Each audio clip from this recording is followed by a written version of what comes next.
Влезот ќе биде бесплатен, но секако, бидејќи согласно ФИБА стандардите и меѓународните стандардите, бројот на местата ќе биде ограничен, што значи ќе има бесплатни карти кои што ќе се делат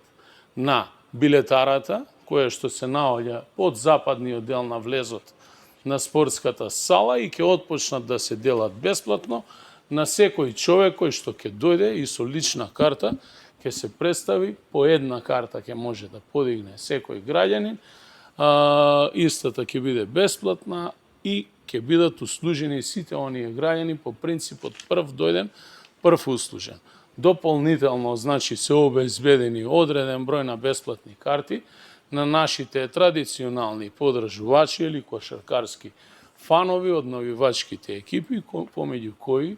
една од водечките е Кумани и дополнителен број на официјални гости. Најавено ми е дека ќе присуствува владина делегација која што ќе биде предводена од премиерот Христијан Мицковски и за мене тоа е чест и задоволство.